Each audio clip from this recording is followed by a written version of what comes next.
I wanted to play football, and I don't know why, because my sister and brothers, they don't play football.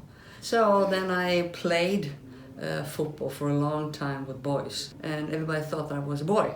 So my name was Pelle instead of Pia.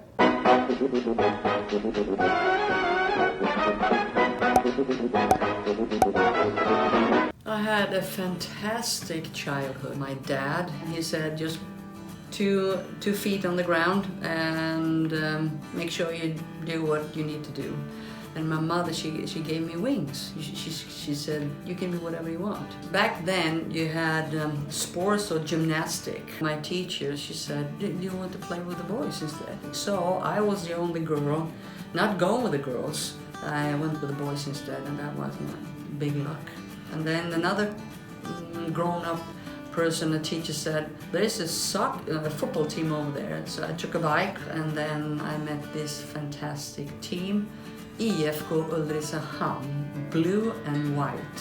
And I thought they were so old.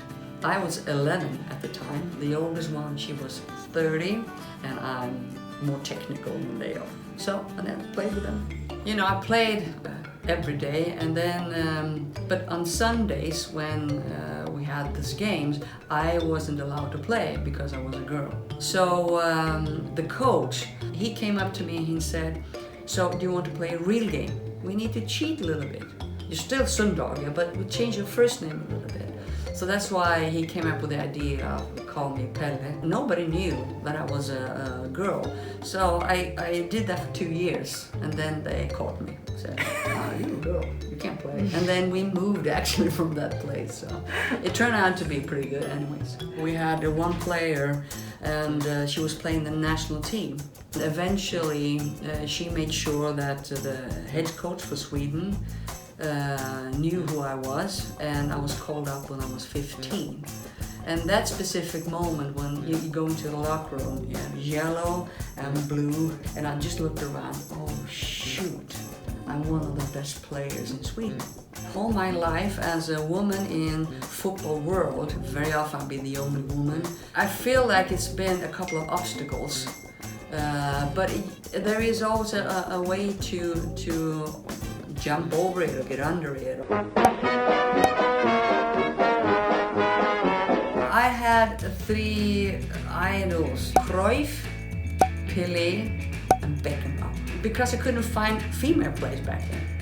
Nowadays, when you ask, my friends' kids, they talk about Marta, they talk about Abby Wambach. When I played, I had a job, but nowadays you actually can be a professional player in Sweden. You have such a big support. Let's say you get kids.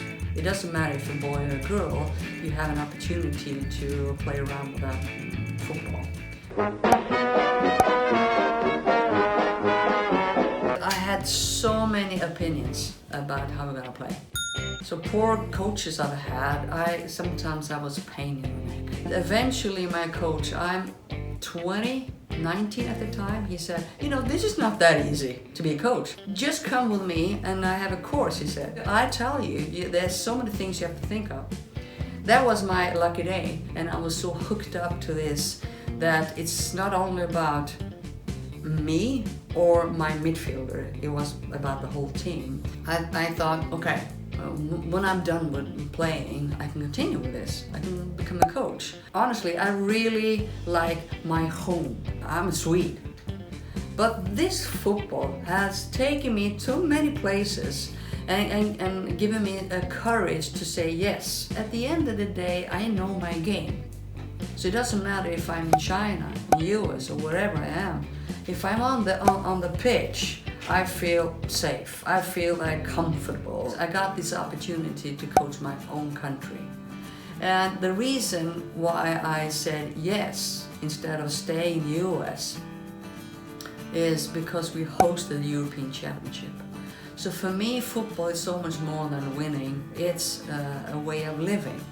And if I can do something in my home country and push and put the women's football in the spotlight, so to speak, I'm gonna do it. And after that, I thought, no, I've taken care of the best team in the world and my home country. Now it should be something about education and how you develop players. So I took care of the U15 and I was 100% sure that I would stay there for 2 more years and then I'm done. Then I'll just relax and do something else, play the guitar, whatever.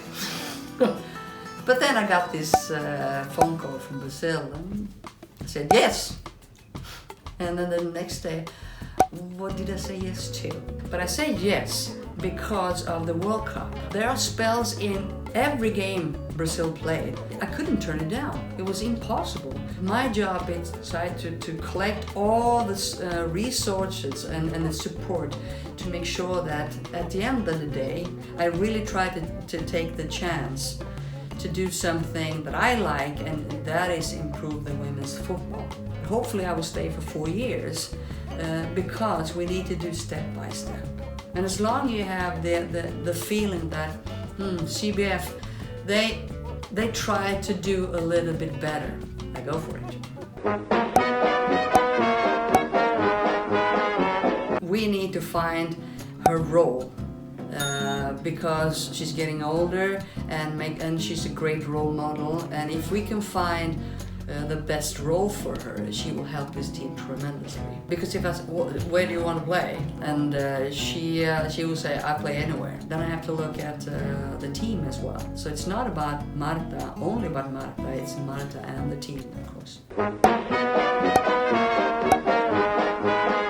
I like the fact that they are late.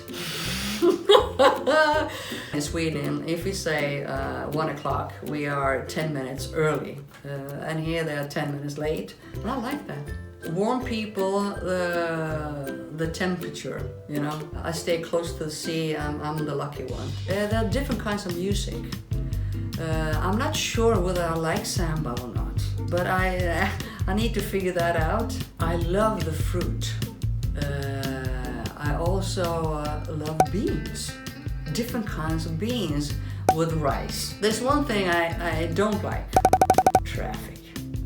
Selfies, I love it because they don't only take a picture of me, they take a picture of Brazilian national football. When people ask me, yeah, more than happy to do that. And that is important because back in the good old days, nobody cared. That is good.